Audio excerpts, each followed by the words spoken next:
Hi everyone, my name is Cara David and today I'll be conducting fireside chats with some of Inspiro's top executives. Inspiro is a homegrown Filipino outsourcing company. The company was born in January 2002, one of the first BPO companies in the Philippines. And we are so fortunate because joining us today is one of the pioneers of Inspiro. He has been with Inspiro for 19 years. So halos kasabay niya ng birthday yung kumpanya. Siya yung perfect example ng someone who really rose from the ranks. Si Mr. Aly Antonio, Senior Vice President for Strategic Alliances and Synergies. Hi, Aly! Hi, Cara. Good morning. Glad to be here. Nako, correct me if I'm wrong, but did you really start with Inspiro 19 years ago as a call center agent? Tama ba? Yes, I did. Straight out of college, I joined the company 19 years ago. Wow, from call center agent to senior vice president, paano nangyari yon? How did that happen? Well, initially, I wanted to get into a career in either law or psychology. Then, I applied in many companies, and I got a call from what was then PLDT Ventus. So I thought, this might be a career in telco. Let me try this out. Only to find out later by chance that this was an opening for a call center company. Tapos, I understand dahil Inspiro is one of the first BPO companies in the Philippines. So talagang pioneer ka dun sa company na yon.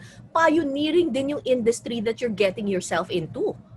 Oh, I was fortunate enough to be part of the pioneer batch for a US direct-to-home satellite company. As the company was being founded, our program was also starting out. So it gave a lot of people opportunities to rise through the ranks. Wow, okay. So speaking about rising from the ranks, meron kasing misconception that when you become a call center agent or a call center operator, hanggang dun ka na lang, like it's a dead-end career. But you defied this misconception. Kasi sinasabi wala daw growth in the career, pero you are a real success story. Actually, when coming out of college, if you come from, let's say, UP's, LaSalle, the misconception at that time was, as you enter the call center industry, operator ka lang. But I believe there is a career here. You just need to have the right values and behaviors to succeed in this industry. Anong klaseng attitude or values ang kailangan meron ka to be able to move up from call center agent to, a top executive? I think you cannot focus on the financial. The financial is a secondary result of focusing on the right values. You have to focus on being humble, being hardworking, focus on what Satya Nadella calls being a learn-it-all. And more importantly, hindi ka dapat mabilang. When people ask you to assume a new job, a new responsibility, take it head. When you're being asked to render overtime, accept it. And know that this is a means to both learn and advance in your career. Pero minsan, hindi lang naman yung attitude ng empleyado, yung attitude din syempre ng company. Does Inspiro as a company value professional growth? Yes, very much. In fact, that's one of the reasons I stayed with Inspiro. I don't feel like I'm merely a statistic. I feel like I'm a valued contributor. I feel like I'm family. And that's the main reason that I decided to stay. Talaga? So, ibig sabihin, kahit na may hierarchy na ganon, you can still talk to your boss? I mean, you can converse with them? Yes. In fact, we have an open door policy. If you need approvals, you merely knock on the president's door, the head of global operations' door, and ask for that approval. If you bump into... ka? Ganon? Kahit na hindi ka manager level? Ganon? Yes. you bump into, let's say, executives in the cafeteria. They'll spend 5-10 minutes of their day to ask how you are, to ask what kind of help you need in the jobs that you're doing today. Talaga? And I understand, parang naging ninong mo pa ata yung isa sa mga boss mo dati? Yes, the former president of the company was the reason I was introduced to my wife. So I think it's natural that she becomes my godparent. Talaga? So may love story rin pala ikaw dyan, ha? So hindi Yes. lang success sa professionally, pero pati sa love life pala, ha? Yes, I owe a lot to this company, both professionally and personally. So I met my wife of 12 years in this company. So, I understand that Inspiro values professional growth ng kanyang mga empleyado, pero we also need to talk about growth of the company as well. Inspiro is a homegrown Filipino company that has taken over the world. Ang sabi nyo nga, global kayo, a locally homegrown talent that went global. Talaga bang kaya ng isang kumpanya na talagang homegrown sa Pilipinas tapos magiging global? So I think there are a couple of points there, no, Cara. I think the first point is every time Inspiro sets up a new project, they will assign Filipinos from the Philippines to start up that project. Oh, so hindi kayo kumukuha ng mga expats, yung ganyan, hindi kayo kumukuha ng people from other country to train the employees? That's correct. So for example, when we started our location in the US, Oo. we sent experts from the Philippines in operations, in quality, to start up the project in the US and train the staff in that location. So, Filipino managers training American employees, ganon. Yes, and I think that's a testament to the creativeness, the creativity, and the just how good the Filipinos are Ang in galing. the global BPO industry. Because there is an impression na for you to become good in the BPO industry, kailangan meron kang good grasp of the Filipino language, of the English language. Pero hindi pala ganun lang. Kasi imagine Filipinos teaching Americans how to do the BPO business properly.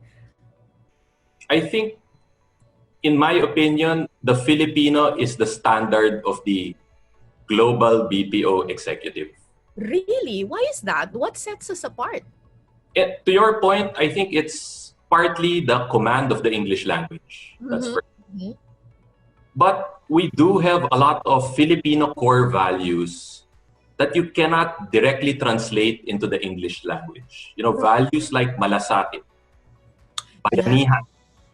Malasakit and bayanihan, both for the customer and for your employees. And I think that resonates well with the company and the customers that you serve. Kasi when you talk about malasakit halimbawa, sasabihin nila, oh, that's the same as compassion, that's the same as sympathy or empathy. Pero hindi di ba? Malasakit for us Filipinos goes beyond what you are called for Yes. It goes over and beyond the call of duty. It's not just the professional. It spills over to the personal. For example, when you manage teams, you don't just manage teams based on the number. You manage personalities. You manage people's home lives. You manage problems they may have at any given time so that you can maximize performance out of that employee. So hindi lang sila team members, they're family. Yes.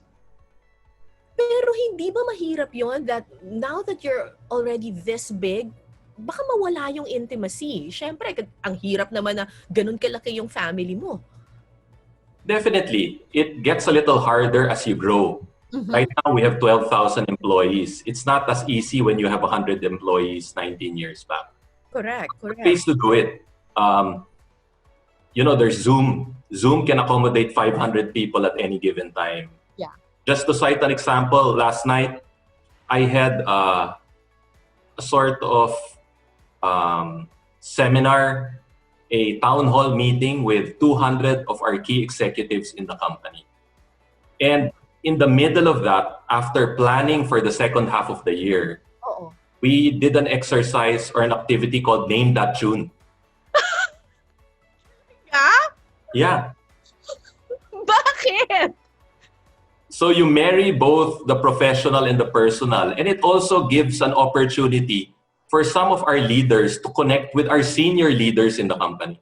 Ay, you have a point, ah. Oo, kasi parang mas nagkakaroon ngayon ng confidence yung mga empleyado na kaya nilang maki-relate with their bosses. Yes. Ah, wow. So sino nanalo dun sa Name That Tune? Yun sa naming executive.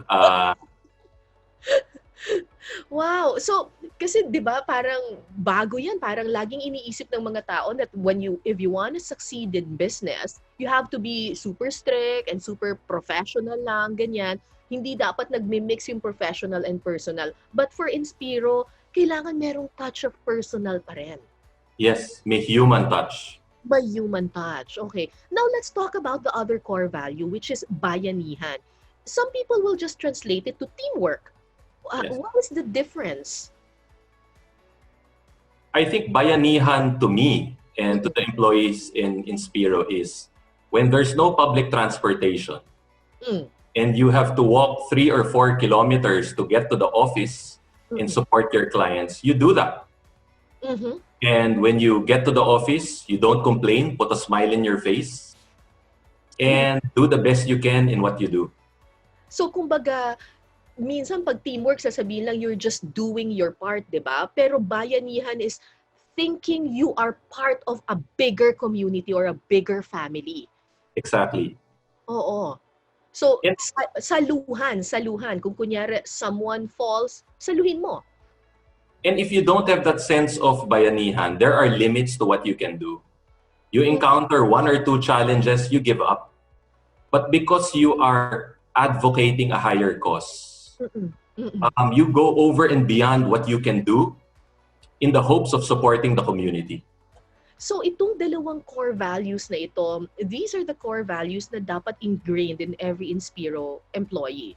Huwag ka Yes. nang papasok sa Inspiro kung wala kang ganitong sense of bayanihan and malasakit. Yes. Okay.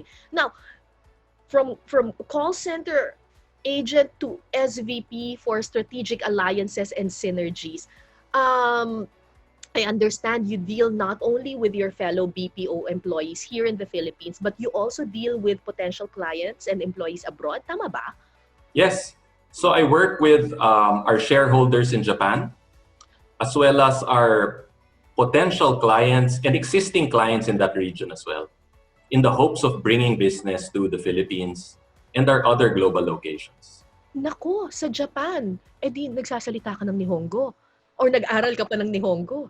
Sukoshi dake. Hajime mashite. Inspiro no Aly to moshimasu. Yoroshiku onegaishimasu. Ang galing mo ba? No, but you really? Talagang nag-aral ka? So until now, no, for the last 3 years, I've been studying Nihongo. I'm not very proficient at it, but my main intent is to understand the culture and to help bridge the gap with the Japanese that we deal with. But you're already a top executive of the company. Wala ba kayong pwedeng kumuha ka na lang ng translator tapos will translate for you? Bakit ikaw mismo kailangan mo pang mag-aral ulit? I think it all boils down to being a learn-it-all and having malasakit for the people that you work with. One other attribute that we have in Inspiro is really getting your hands dirty. If I had to rely on a translator to translate information for me, there's going to be a lag in time. I want to be able to understand both the message and the culture real time so that I can also provide the response real time. Ang ganda ng mantra mo, no? Be a learn-it-all and not a know-it-all. Ito ba yung nakatulong sa'yo in your career to rise from the ranks? Yes, because I think you're never too old to learn something new. That's true. And when you don't stop learning, you don't stop growing. Correct. And when you stop learning, you might as well just retire and ride off to the sunset. And that's always been my belief in when I was a student, when I was an agent, And when I assumed many other leadership roles, you can't stop learning. You can't stop learning. Pero sa Inspiro, marami pa bang iba pang, kunyari ikaw ay call center agent, meron ba kayong mga avenues para ma-train ka pa or ma-hone pa yung iba mong skills? Do you give those as well to your employees para may professional growth din sila? Absolutely. There is growth vertically. You can become an agent, you can become a team leader, a quality specialist, an executive in operations in other fields. Okay. But there's also horizontal growth where you may be a team leader, but you're a team leader in different industries. So you learn about banking, you learn about e-commerce, you learn about telco. And, So pag ganun. Okay. and Interesting. this makes you more marketable as you go support customers and you look at your career as a whole. Okay, okay. So parang mas well-rounded yung mga empleyado. Yes. Okay. And that translates to the kind of clients that you are able to get as well. Mas well-rounded siya, hindi lang kumbaga one track lang. Iba't iba, diverse din yung mga kliyente ninyo. Yes. So our clients are in media, telco, banking, across the board, no? We specialize in everything. Oo. Is this a conscious effort on Inspiro to really get diverse clients from the international market, also from the local market?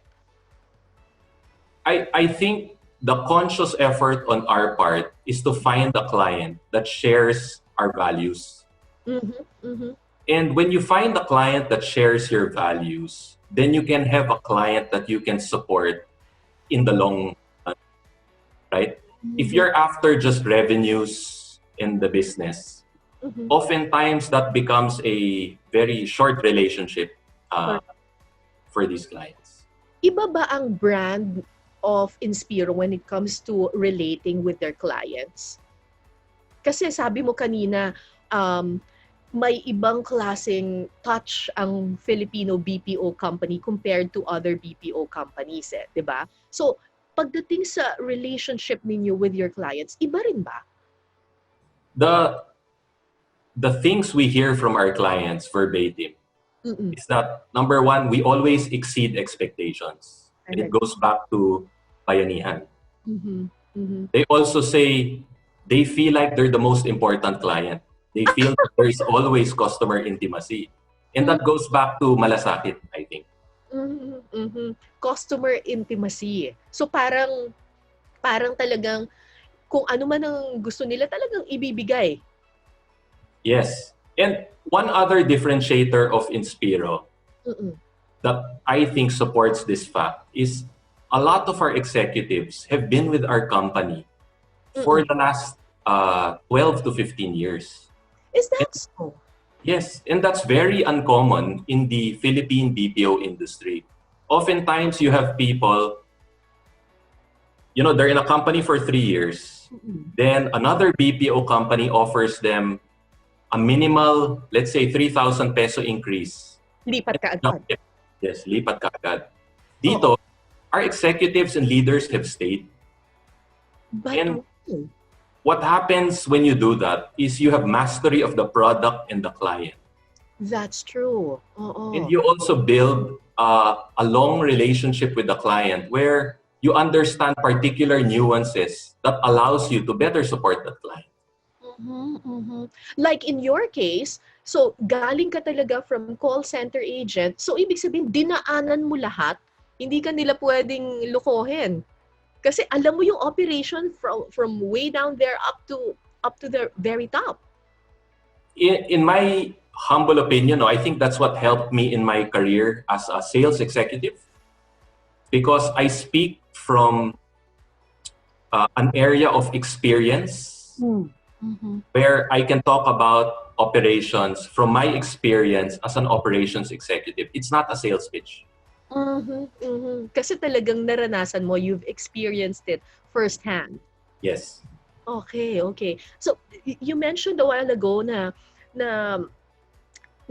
yung Inspiro, marami sa mga executives ninyo have stayed on for so many years. Why is that? Bakit hindi kayo napapirate ng ibang kumpanya? Ayaw niyo ba ng mas mataas na sweldo?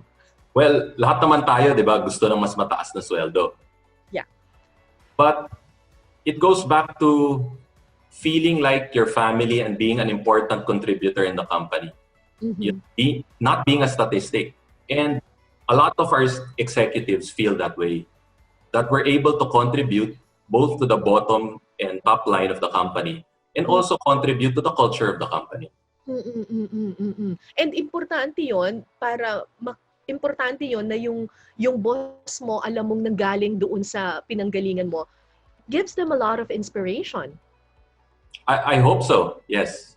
And it also gives them, to your point, an inspiration and aspiration to pursue higher responsibilities because they can see firsthand itong si Ali, itong si Mel, started out as an agent and is now an executive.